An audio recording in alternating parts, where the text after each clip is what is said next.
우리 함께 사도신경으로 우리의 신앙을 고백하겠습니다. 나는 전능하신 아버지 하나님 천지의 창조주를 믿습니다. 나는 그의 유일하신 아들 우리 주 예수 그리스도를 믿습니다. 그는 성령으로 잉태되어 동정녀 마리아에게서 나시고 본디오 빌라도에게 고난을 받아 십자가에 못 박혀 죽으시고 장사된 지 사흘 만에 죽은 자 가운데서 다시 살아나셨으며 하늘에 오르시어 전능하신 아버지 하나님 우편에 앉아 계시다가 거기로부터 살아있는 자와 죽은 자를 심판하러 오십니다. 나는 성령을 믿으며 거룩한 공교회와 성도의 교제와 죄를 용서받는 것과 몸의 부활과 영생을 믿습니다. 아멘. 찬송가 321장 찬양 드리겠습니다.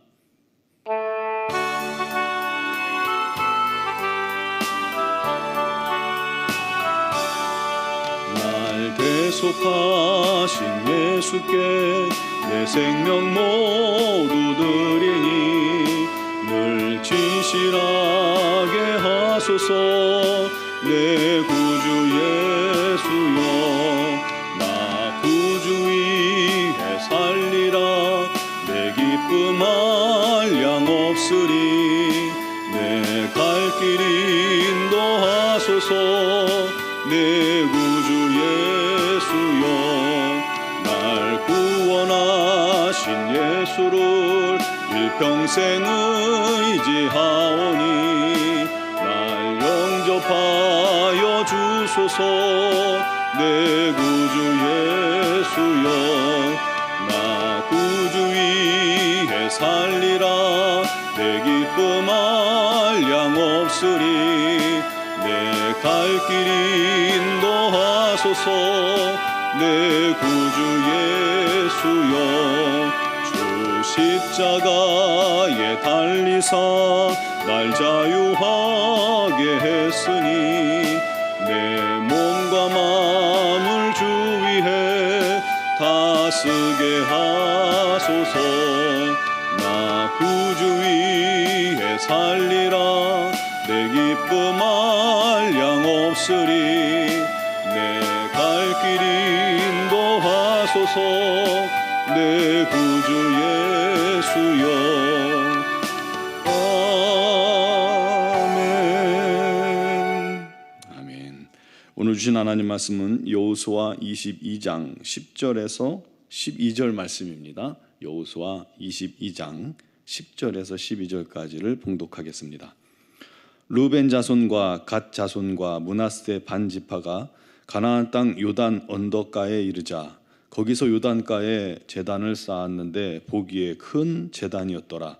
이스라엘 자손이 들은즉 이르기를 르벤 자손과 갓 자손과 므낫세 반 지파가 가나안 땅의 맨 앞쪽 요단 언덕가 이스라엘 자손에게 속한 쪽에 제단을 쌓았다 하는지라. 이스라엘 자손이 이를 듣자 곧 이스라엘 자손의 온 회중이 실로에 모여서 그들과 싸우러 가려 하니라. 아멘.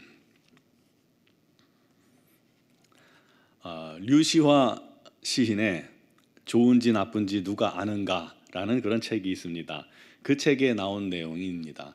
한 스승이 4명의 제자가 있었는데 이 4명의 제자에게 자신과 타인에 대해서 성급하게 판단하지 않는 법을 가르쳐 주고 싶어서 한 명씩 따로 배나무, 멀리 있는 배나무 한 그루를 보고 오는 그런 여행을 시켰습니다. 첫 번째는 제자가 겨울에 갔어요. 가보니까 나무는 다 헐벗고 껍질 안쪽까지 중심부까지 다 메말라 있는 듯이 보였습니다. 나무가 정말 황량했죠. 그래서 돌아와서는 나무도 못 나고 굽었고 그 나무는 아무 쓸모없다라고 그렇게 설명을 했습니다. 둘째 제자는 봄에 갔어요. 가지마다 새 움이 파릇파릇하게 돋고 있었고 뿌리는 끊임없이 생명수를 끌어올리는 그런 모습을 보게 됩니다. 제자는 앞날이 무척 기대되는 나무다라고 그렇게 보고를 합니다. 셋째는 초여름에 갔습니다. 나무는 온통 흰 꽃으로 덮여 있었고 꽃들에게서는 감미로운 냄새가 났습니다. 향기죠. 그 만개한 세계에 이끌려서 벌 같은 다른 존재들이 모여드는 걸 보고 여태껏 본 것 중에 가장 우아하고 아름다운 나무입니다 하고 그렇게 고백을 하게 됩니다. 마지막으로 네 번째 제자는 가을에 갔습니다. 갔더니 가지가 휠 만큼 아주 열매들이 주렁주렁 매달려 있는 거예요. 태양과 비바람에 자신을 맡긴 믿음의 결과물이었던 것이죠. 그는 햇빛과 비를 당분으로 바꿔서 결실을 이뤄낸 나무의 연금술에 감동했다라고 그렇게 말을 했습니다. 그때 스승이 내 제자에게 가르칩니다. 모두 틀린 말은 아니지만 또 그것이 전적으로 옳은 말도 아니다. 각자 본 것은 나무의 한 계절의 모습일 뿐이다. 나무든 사람이든 이 한 계절 모습으로 전체를 판단해서는 안 된다. 나무와 사람은 모든 계절을 겪은 후에야 결실을 맺기 때문이다 라고 가르쳤습니다. 여러분, 다른 사람의 입장을 먼저 헤아리는 것을 우리가 역지사지라고 사자성어로 말하죠.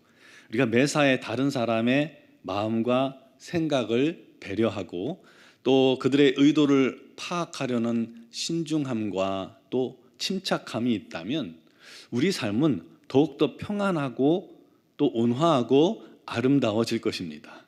그런데 우리들의 단점이 뭐냐면 성급하다는 거예요. 모든 판단에 너무 성급해요. 오늘 본문의 가나안 동편에 자신들 분깃을 요구했던 지파가 있죠. 르우벤 지파, 갓 자손, 그리고 므낫세의 절반, 반지파. 그래서 므낫세 반지파가 됩니다. 이들이 7년 동안의 긴 세월 동안에 가나안 땅 정복 전쟁을 마쳤습니다. 그리고 이제 가나안 동편에 있는 가족들이 있는 땅, 먼저 분배받은 땅으로 돌아가게 됩니다. 그들은 그 땅을 먼저 얻는 조건으로 거기에 머물지 않고 남자들이 함께 가나안 정복 전쟁에 나서서 선봉에 서서 싸울 것을 약속했었죠. 그 사명을 잘 감당하고 이제 마지막에 다 끝나고 여호수아의 축복 기도도 받고 이제 가족이 있는 가나안 동편으로 돌아갑니다. 그런데 그들이 가나안 땅 마지막 지역 요단 언덕가에 이르렀을 때 그 요단가에다가 언덕에 제단을 쌓은 거예요. 근데 큰 제단을 쌓았는데 이게 문제가 된 겁니다. 이 제단이 실로에 있는 성막에 있는 제단과 비슷한데 규모는 더 컸던 것이죠. 그래서 멀리서도 보이는 그런 제단을 쌓은 겁니다. 그러니 사람들이 멀리서 그 모습을 봤을 때 저거 봐라, 다른 제단을 쌓은 거 아니야? 하고 오해를 한 겁니다. 다른 제단, 하나님의 제단이 있는데 다른 제단을 쌓은 것은 이게 하나님께 반역으로 비춰질 수 있는 것이죠. 율법은 다른 제단, 다른 제사를 금하고 있기 때문입니다. 이스라엘 자손들이 그 소식을 들은 거예요. 듣고는 의분에 찼습니다. 이럴 수가 있느냐? 다른 제단을 쌓다니 다른 제사를 드리려는 것 아니냐? 저들이 반역하는 것 아니냐? 하나님께 범죄한 것도 우리가 다 해결이 안 됐는데 저들이 왜 저러냐? 우리가 하나님께 징계받기 전에 그들과 싸우자, 그들을 멸하자 라고 말하면서 모인 거예요. 상황이 굉장히 심상치 않게 돌아가고 있었던 것이죠. 그때 그들을 대표해서 비느하스와 각 지파 지도자들을 그곳에 파송하기로 결정을 합니다. 가서 자초지종을 한번 들어보자. 가서 보니까 그들이요, 하나님을 거역한 게 아니에요. 오히려 하나님을 잘 섬기고 훗날 요단 서편에 사는 이 9지파 자손들이 요단 동쪽이라고 자기들 2지파 반에게 너희는 하나님과 상관없는 사람들 아니냐 하면서 배척할까 봐 그런 불상사를 미연에 방지하고자 증거의 단을 쌓은 겁니다. 우리도 이스라엘 한 지파다, 한 족속이다 라고 증거의 단을 쌓은 거예요. 좋은 의도죠. 다른 제사나 번제를 드리기 위함이 전혀 아니라고 차분히 또 적극적으로 진실을 해명합니다. 그래서 결국 모든 오해가 풀리게 되었고 오히려 그들의 말에 이스라엘 자손들이 기쁜 거예요. 기분이 좋은 거예요. 그래서 하나님께 감사하고 찬송을 드리게 된 것입니다. 이 사건에서 성급한 사람들이 있죠. 그들은 저 하나님께 범죄한다 생각해서 싸우러 가자, 그것들을 멸해버리자 라고 선동하며 사람들을 모았던 거예요. 반대로 그런 상황에서요, 요단 동편에 있는 두 지파 반도 자기들은 좋은 의도로 했는데 자기 민족들이 자기를 오해하고 자기들을 죽이겠다고 모여있는 그 이스라엘의 모습을 보고 또 듣고 분노해서 해볼타면 해봐라 하고 두 팔 벗고 싸우면 어떻게 되겠습니까? 그럴 수도 있는 상황 아니었습니까? 그런데 한쪽에서는 먼저 자초지종을 듣기 위해서 대표단을 파견하고, 한쪽에서는 분노하지 않고 모든 일을 잘 설명해서 일이 원만하게 해결이 된 것입니다. 여러분, 우리도 살다 보면요, 사회에서도 직장에서도 교회 안에서도 서로 잘 해보려다가 사소한 오해가 생겨서 힘든 경우가 있죠. 그것이 그냥 말로 잘 풀려도 되는데 이게 감정 싸움으로 번지는 일들이 많습니다.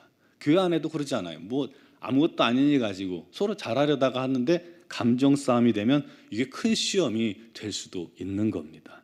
그때는 우리가 어떻게 해야 됩니까?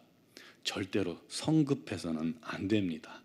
차분하고 신중하게 상대방의 말을 잘 충분히 청정하고 의도를 파악하는 것이 제일 중요합니다. 대화하면 쉽게 풀릴 일들을 감정 싸움이 되는 경우가 많습니다. 그럼 공동체를 위기로 몰고 가게 되는 것이죠. 그것을 우리 하나님께서 결코 원치 않으십니다. 여러분, 성급함은 하나됨을 무너뜨립니다. 반대로 신중함은 하나 되게 합니다. 오해하는 일이 없을 수는 없지만 성도는 더욱더 신중하고 상대방을 배려하고 말을 함부로 해서도 안 돼요. 오직 은혜의 말, 덕을 끼치는 말과 행동을 해서 우리가 더욱더 공동체가 하나 되게, 주님 안에서 하나 되게 해야 합니다. 그것이 우리 믿는 자들의 사명입니다. 그게 성령의 역사가 우리 공동체를 사로잡고 또 주장하게 하는 비결입니다. 또 그것이 사단을 이기는 힘입니다. 우리 하나됨을 힘써 지켜나가는, 기도와 사랑으로 서로를 배려하며 힘써 하나됨을 지켜나가는 우리 노은주와 함께 성도들이 되시기를 주님의 이름으로 축원합니다. 기도드리겠습니다. 사랑하시는 아버지 하나님, 사단은 우리를 나누려 하고 분리시키려 하고 분쟁하게 만들지만 우리는 하나님 안에서 하나됨을 힘써 지켜나가는 자들임을 믿습니다.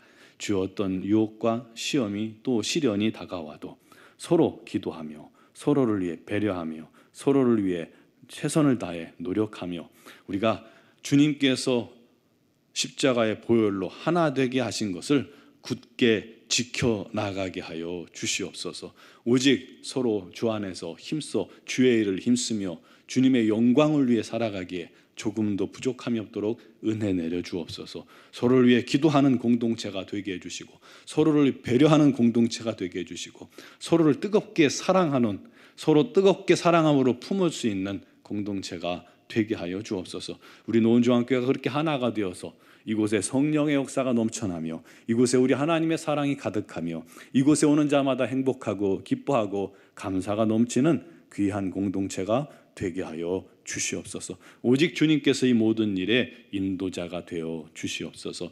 아버지 하나님, 여러 가지 사정과 형편을 주님께 아뢰며 간구하는 사랑하는 성도들의 모든 기도를 오늘도 주님께서 들으시고 역사하시고 응답하여 주시옵소서. 특별히 육신의 질고로 어려움 당하는 지체들을 긍휼히 여겨주시고 우리 하나님의 능력의 손으로 그들을 어루만지사 치유의 광선을 발하시고 강건케 하여 주옵소서. 수술하고 회복하는 심령들에게도 우리 하나님의 빠른 치유가 임하게 하여 주시옵소서. 오직 우리 하나님 홀로 영광받아 주시옵소서. 아버지, 모든 성도들이 한 마음으로 오직 우리 하나님만 높이는 복된 공동체, 서로 뜨겁게 사랑하는 귀한 공동체 삼아 주시옵소서. 미얀마 양군 한인중앙교회를 기억하시고 아버지 하나님께서 세우신 우리 선교사님들을 기억하시고 건강 주시고 능력 주시고 은혜 주셔서 사명 잘 감당케 하여 주시고 노은중앙교회와 미얀마 양군 한인중앙교회가 주의 놀라우신 은혜로 말미암아 생명을 구하는 귀한 공동체가 되게 하여 주옵소서.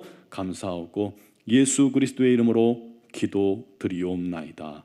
아멘.